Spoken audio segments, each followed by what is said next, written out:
décembre, c'est-à-dire demain, cette enquête publique va mener à la déclaration d'utilité publique et à partir de ce moment-là, le projet sera figé. Et nous verrons les manœuvres que l'on peut avoir pour éventuellement faire avancer les choses. Et après, engagement des travaux. Et après, donc, on a jusqu'à l'enquête publique pour éventuellement essayer de bousculer un petit peu les choses. La suivante. Alors, la concertation, il faut savoir que la concertation sur le bassin de Thau, l'Observatoire du Pays de Thau était présent à toutes les visios. Ça s'est fait pendant la période de pandémie. Donc, tout s'est fait en virtuel. Il y a eu des ateliers, il y a eu des visios, mais il n'y a pas eu de réunion publique. Même virtuelle, elle aurait dû avoir lieu, il n'y en a pas eu. Il y aurait eu 80 000 dépliants boîtés dans les communes de la phase 1. Est-ce que vous avez eu un dépliant à l'automne dernier dans votre boîte aux lettres vous annonçant la phase de concertation de la ligne nouvelle Montpellier-Perpignan? Qui en a eu là? Parce que là, il y a au moins 190 personnes, il reste une dizaine de chaises. À l'automne. Automne 2020. Nous étions à Toussaint la dernière fois, il y avait 200 personnes. Il y avait une carte T à l'intérieur. Oui.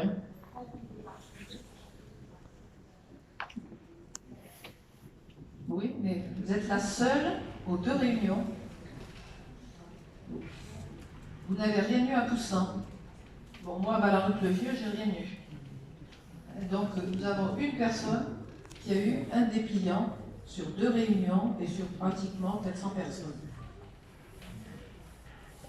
Donc, on peut quand même se poser quelques questions, parce que alors là, tout le monde tombe des nues.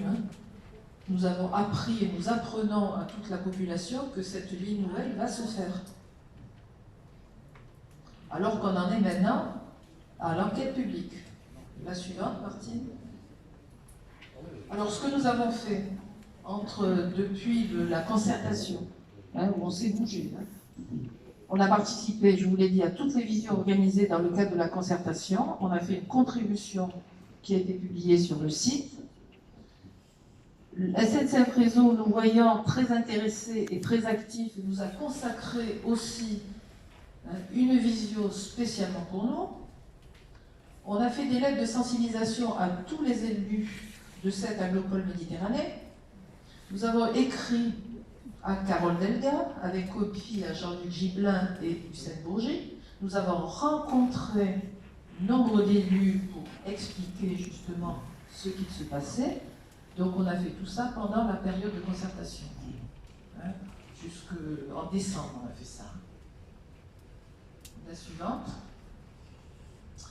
Et depuis l'automne, le projet décolle et s'envole. Le financement a été trouvé. Tout a été boosté. 20% alors pressenti et espéré de l'Europe. Je dis espéré parce que ça, je l'ai lu sur enfin, j'y reviendrai. 20% de l'Europe, 40% de l'État et 40% des collectivités territoriales. Et ça va se passer au travers d'une taxe. Les collectivités territoriales vont récolter des fonds au travers d'une taxe qui va s'appeler la taxe spéciale d'équipement, que paieront tous les citoyens qui sont en voiture à moins d'1 heure d'une gare TGV. Autrement dit, nous, on est à moins d'1 heure de Béziers, on est à moins d'1 heure de Montpellier-la-Rogère, donc nous allons payer sur nos taxes foncières, c'est 0,3 ou 0,4%, nous allons payer sur nos taxes foncières cette taxe spéciale pour financer la ligne nouvelle Montpellier-Perpignan.